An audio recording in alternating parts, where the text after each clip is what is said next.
Hi guys. आज से हम change in profit sharing ratio start कर रहे हैं चैप्टर।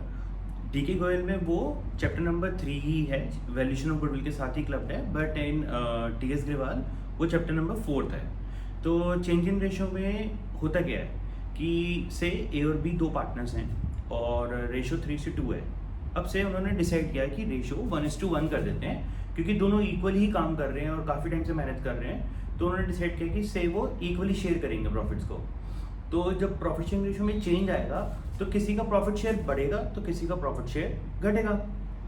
अब जिसका प्रॉफिट शेयर कम हुआ है वो सेक्रीफाइस कर रहा है और जिसका प्रॉफिट शेयर इंक्रीज हुआ है वो गेन कर रहे हैं। तो गेनिंग पार्टनर को बोला जाता है कि आप कॉम्पनसेट करो सेक्रीफाइसिंग पार्टनर को, क्योंकि वो अपना शेयर कुछ पोर्शन आपको दे रहा है। तो वो अमाउंट कैसे निकाली जाए, तो उसके लिए हम गुडविल का यूज़ करते हैं। जो हमने गुडविल को वैल्यू करना सीखा है, अब उसका यूज़ अब आएगा कि हमें उसका यूज़ कैसे करना है। तो बेसिकली हम वैल्यू जो गुडविल की वैल्यूएशन करते हैं वो बेसिकली कॉम्पनसेशन कैलकुलेट करने के लिए करते हैं। तो जब भी कोई प्रॉफिट शेयरिंग रेशियो में चेंज आता है या कोई पार्टनर एडमिट होता है या कोई पार्टनर रिटायर होता है या किसी पार्टनर की डेथ होती है, तो हमेशा प्रॉफिट शेयरिंग रेशियो चेंज होगी। तो जब भी प्रॉफिट शेयरिंग रेशियो चेंज होगी तो कोई ना कोई पार्टनर सेक्रीफाइस कर रहा होगा और कोई ना कोई पार्टनर गेन कर रहा होगा। अच्छा, अब आराम से सोचो कि कैसे पता चलेगा कि एक पार्टनर ने सेक्रीफाइस किया है। तो पहले अगर उसका शेयर ज़्यादा था और अब उसका शेयर कम हो गया तो वो ऑब्वियसली सेक्रीफाइस कर रहे हैं। तो पता तो इसके लिए फॉर्मूला क्या लगाते हैं हम सेक्रीफाइसिंग शेयर्स निकालने का, old share minus new share. हम क्या करेंगे, ओल्ड पार्टनर का जो पहले जो जैसे ए और बी पार्टनर है उनकी रेशियो 3:2 थी और अब रेशियो से 1:1 हो गई है। तो ए का पहले शेयर 3/5 था, अब वो 1/2 हो गया है, और बी का शेयर पहले 2/5 था, वो भी 1/2 हो गया है। तो सेक्रीफाइस कैसे निकालेंगे, 3/5 माइनस 1/2 एंड 2/5 माइनस 1/2। आपको बस करना क्या है, old share minus new share. मैं क्वेश्चन ड्राफ्ट कर रहा हूँ, फिर आप एंट्रीज को देख लेना। से ए और बी पार्टनर्स हैं और प्रॉफिट शेयरिंग रेशियो 3:2 है। Now they have decided to share future profits in the ratio 1:1. The new profit sharing ratio is 1:1. से उस दिन फर्म की जो वैल्यूड गुडविल है, अगर क्वेश्चन में दे रखी होगी तो अच्छी बात है, अदरवाइज एवरेज प्रॉफिट मेथड या सुपर प्रॉफिट मेथड या कैलकुलेशन मेथड जैसा भी क्वेश्चन में बोला गया होगा उसके अकॉर्डिंग कैलकुलेट करोगे। तो से वैल्यूड गुडविल 30,000 है। तो इसकी ट्रीटमेंट क्या होगी गुडविल की, आप सबसे पहले काम करोगे ए और बी का सेक्रीफाइस निकालोगे। तो ए सेक्रीफाइस, बी सेक्रीफाइस। ए का ओल्ड शेयर था 3/5 माइनस उसका न्यू शेयर है 1/2, बी का ओल्ड शेयर था 2/5, अब उसका न्यू शेयर है 1/2।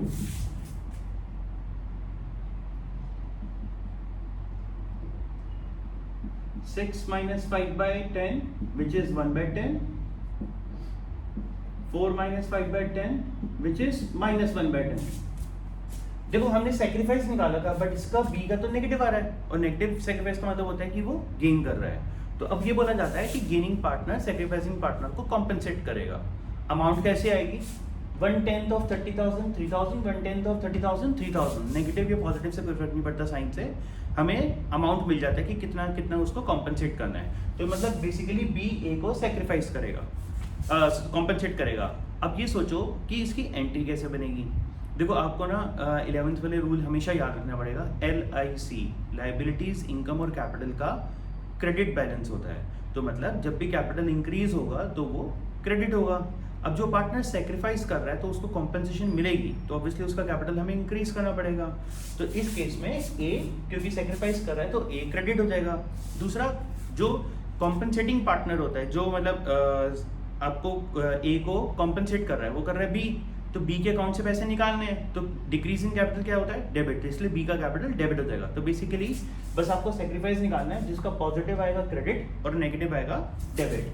तो B's capital account debit to A's capital account, और अमाउंट कैसे आएगी, 1/10 of 30,000 which is 3,000 और ये भी 3,000। अब हमेशा जब भी देखोगे सेक्रीफाइस निकालोगे तो जितने भी सेक्रीफाइस होंगे, अगर मान लो मल्टीपल पार्टनर्स हैं अपार्ट फ्रॉम 2 3 या 4 पार्टनर्स हैं, तो जब भी आप देखोगे तो सेक्रीफाइस और गेन का टोटल सेम होगा। जितना टोटल गेन होगा उतना ही टोटल सेक्रीफाइस होगा। तो हमेशा ये एंट्री मैच करेगी। पूरे चैप्टर में यही है, चेंज इन रेशियो में गुडविल से रिलेटेड यही है, लेकिन एक चीज़ का आपको ध्यान रखना है जो अक्रॉस ऑल चैप्टर्स है till death of A partner, वो ये है कि अगर गुडविल अपीयर कर रही है बुक्स में मीन्स एसेट्स में ऑलरेडी है, ए और बी की जो बैलेंस शीट थी लास्ट फाइनेंशियल ईयर की जो खत्म हुआ था, उसमें अगर बैलेंस शीट में गुडविल अपीयर कर रही है तो उसकी क्या ट्रीटमेंट करनी है। उसका रूल ये है कि आप हमेशा उसको राइट ऑफ करोगे। ये वैल्यूड गुडविल को राइट ऑफ नहीं करना है। वैल्यूड गुडविल जो आपने अभी कैलकुलेट करी है, जो सेल्फ जनरेटेड गुडविल है, मैंने बताया था एक परचेज गुडविल होती है। परचेज गुडविल हमेशा बैलेंस शीट में एसेट्स में अपीयर करती है, तो अगर वो एसेट्स में अपीयर कर रही है तो हमें उसको राइट ऑफ करना होता है। तो हम क्या करेंगे राइट ऑफ करने के लिए, हम मान लो goodwill is already appearing in the books at ₹20,000। अब गुडविल एक एसेट है, जब आप एसेट को राइट ऑफ करते हो तो डिक्रीज इन एसेट वाला केस हो गया, एसेट डिक्रीज हो रहा है, राइट ऑफ मीन्स उसका अकाउंट क्लोज करना है, तो डिक्रीज इन एसेट होता है क्रेडिट, तो गुडविल हो जाएगी क्रेडिट। अब एक बात आराम से सोचो, जब किसी एसेट की वैल्यू डिक्रीज होती है तो वो लॉस से फर्म के लिए, और वो loss obviously in at the end partners ही उठाएंगे, तो पार्टनर्स का कैपिटल अकाउंट भी डिक्रीज हो जाएगा, और decrease in partners capital account debit होता है, तो entry will be A is capital account debit, B is capital account debit to goodwill. तो जो भी गुडविल अपीयर कर रही होती है बुक्स में हम उसको राइट ऑफ कर देते हैं ओल्ड रेशियो में। ओल्ड रेशियो 3:2 है, ये हमेशा ध्यान रखना, ये ओल्ड रेशियो में ही राइट ऑफ होगी, इसका न्यू रेशियो से या सैक्रिफाइसिंग रेशियो से कोई काम नहीं होता। Goodwill across all chapters, change in ratio हो, एडमिशन हो, रिटायरमेंट हो, डेथ हो, जितने भी पार्टनरशिप के चैप्टर्स हैं अपार्ट फ्रॉम डिसोल्यूशन, जब भी गुडविल राइट ऑफ करेंगे तो वो हमेशा ओल्ड रेशियो में करेंगे, ओल्ड पार्टनर्स में करेंगे। तो AB टू गुडविल, तो ये केस डिपेंडेंट है, ये एंट्री सिर्फ तब होगी जब गुडविल अपीयर कर रही है, ये एंट्री हमेशा होगी। ये वाली जब भी वैल्यूड गुडविल दी है और प्रॉफिट शेयरिंग रेशियो में चेंज आया है तो हमेशा ये एंट्री होगी। आपको करना ही है, आप बस सेक्रीफाइस निकालो, जिसका पॉजिटिव आएगा वो क्रेडिट हो जाएगा, जिसका नेगेटिव आएगा डेबिट हो जाएगा, और इन जो सेक्रीफाइसिंग शेयर्स और गेनिंग शेयर्स हैं इनसे आप वैल्यूड गुडविल को मल्टीप्लाई करोगे तो अमाउंट आ जाएगी, तो 1/10 ऑफ 30,000 3,000, 1/10 ऑफ 30,000 3,000 आ जाएगा। इसके बाद नेक्स्ट टॉपिक, इसमें valuation of goodwill, treatment of goodwill के बाद नेक्स्ट टॉपिक है ट्रीटमेंट ऑफ रिजर्व्स। आज हम बेसिक वाले ट्रीटमेंट करेंगे और नेक्स्ट क्लास में जो वेरिएशंस हैं रिजर्व्स में हम वो सॉल्व करेंगे, और ये हमारा चैप्टर एज सच खत्म हो जाएगा, क्योंकि इसमें जो रिवेल कैपिटल और बैलेंस शीट वाला टॉपिक है वो मैं एडमिशन और रिटायरमेंट के बाद कराऊंगा। हमेशा से ये कराता आया हूँ, ऐसे नहीं है कि ऑनलाइन क्लास है तो इसलिए, हमेशा से मैं ये करता आया हूँ कि वो टॉपिक हमें बाद में करें तो बेटर है, आपका एडमिशन और रिटायरमेंट नहीं तो खराब हो जाएगा अगर आप पहले ये करोगे तो, क्योंकि इसके कॉन्सेप्ट थोड़े से डिफरेंट है, तो पहले आप वो सीखो, फिर उसके कंपैरिजन से मैं आपको बता दूंगा कि इसमें और उसमें क्या डिफरेंस है।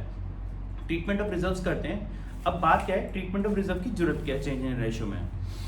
देखो, आपने जब P&L एप्रोप्रिएशन बनाया था तो क्रेडिट साइड पे पहले आता है बाय P&L नेट प्रॉफिट, फिर आता है interest on drawings, debit side पे आता है interest on capital, salary, partners commission, और मैंने बताया था कभी कभी रिजर्व क्रिएट करते हैं। अब रिजर्व क्रिएट करने का फंडा क्या था, रिजर्व क्रिएट करने का फंडा ये था कि अगर कोई फ्यूचर में कोई इमरजेंसी आती है तो आपको फंड्स की रिक्वायरमेंट होती है, तो आप रिजर्व फंड में से अमाउंट निकाल सकते हो सो दैट कि फर्म के नॉर्मल प्रॉफिट्स का इफेक्ट ना पड़े।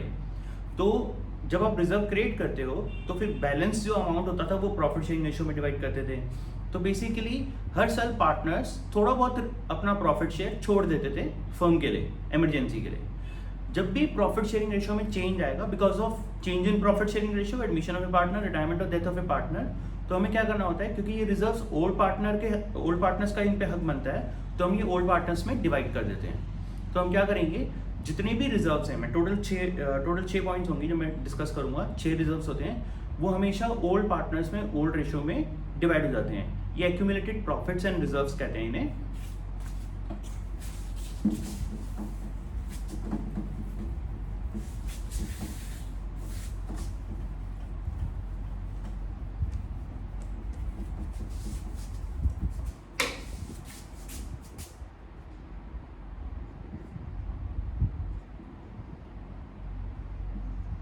General reserve,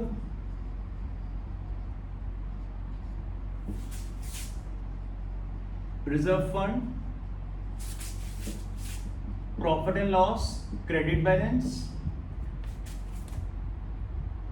workman compensation fund, investment fluctuation fund and contingency reserve.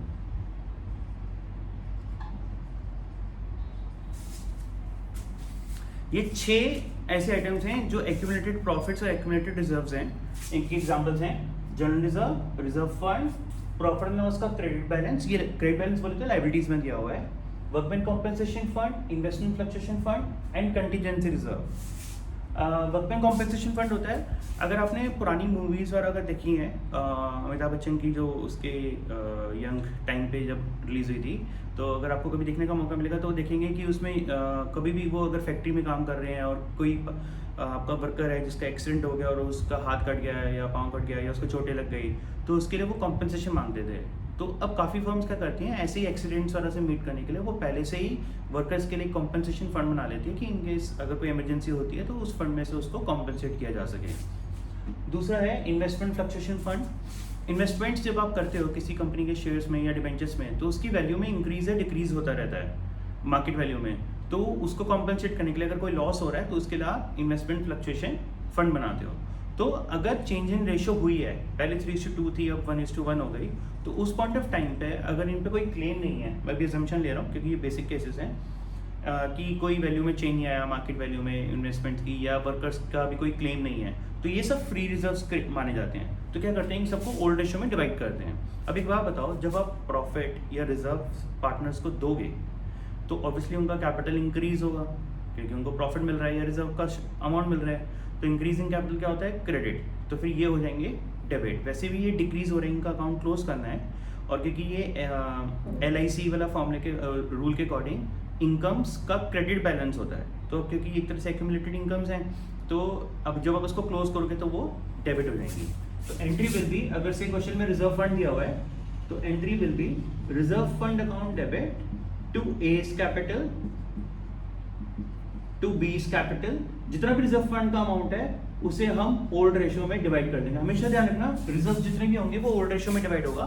अगर मान लो क्वेश्चन में रिजर्व फंड के साथ साथ WCF भी दिया हुआ है, तो reserve fund account debit to AB old ratio में, वर्कमैन कॉम्पेंसेशन फंड भी दिया हुआ है तो अलग से एंट्री पास करो आप, workman compensation fund account debit to A's capital B's capital, अगर 3 पार्टनर्स है तो A's capital B's capital C's capital in old profit sharing ratio. ध्यान रखना, इसमें एज सच कोई नॉर्मल केस है तो इसमें कोई सेक्रीफाइस और न्यू रेशियो का कोई रोल नहीं है, आपको इसको ओल्ड रेशियो में डिवाइड करना है। तो कोई फर्क नहीं पड़ता कि रेशियो में चेंज आया है, तो बस ओल्ड पार्टनर्स में डिवाइड कर देते हैं। फिर होती हैं ऐसी एक्यूमुलेटेड लॉसेस। पहला है प्रॉफिट एंड लॉस का डेबिट बैलेंस, मींस एसेट्स में दिया हुआ है, अभी तक आपने इसको क्लोज नहीं किया और आपका डेबिट बैलेंस है, नेगेटिव बैलेंस है प्रॉफिट एंड लॉस में, ये नेट लॉस है बेसिकली। सेकंड है एडवर्टीजमेंट सस्पेंस या एडवर्टीजमेंट एक्सपेंडिचर या डेफर्ड रेवेन्यू एक्सपेंडिचर या डेफर्ड एडवर्टीजमेंट एक्सपेंडिचर। और profit and loss, advertisement and goodwill, अच्छा सॉरी, एक्यूमुलेटेड लॉसेस में ये दोनों ही हैं। अब एक्यूमुलेटेड लॉसेस में ये दो जो लॉसेस हैं इनको राइट ऑफ कैसे करते हैं, क्योंकि ये लॉसेस हैं तो जब लॉसेस को पार्टनर्स में चार्ज किया जाएगा तो पार्टनर्स के कैपिटल अकाउंट डिक्रीज होंगे, और डिक्रीजिंग कैपिटल क्या होता है, डेबिट। तो entry will be A's capital account debit, B's capital account debit to profit and loss का डेबिट बैलेंस, और अगर एडवर्टीजमेंट है तो AB टू एडवर्टीजमेंट। अगेन किस रेशियो में हो जाएगा, ये ओल्ड रेशियो में हो जाएगा। एक बात का ध्यान रखना, अगर आपको लूज इन्फॉर्मेशन दी हुई है और प्रॉफिट एंड लॉस का अमाउंट दिया हुआ है, तो प्रॉफिट एंड लॉस अगर कुछ बोला नहीं हुआ, मतलब लायबिलिटीज या एसेट्स ऐसे कुछ मेंशन नहीं है, तो बाय डिफॉल्ट वो क्रेडिट बैलेंस होता है, प्रॉफिट होता है, वो old P&L to AB entry बनेगी। ये एंट्री सिर्फ तब पास करनी है या तो ये एसेट्स में दिया हो या ये डेबिट बैलेंस इसमें मेंशन हो।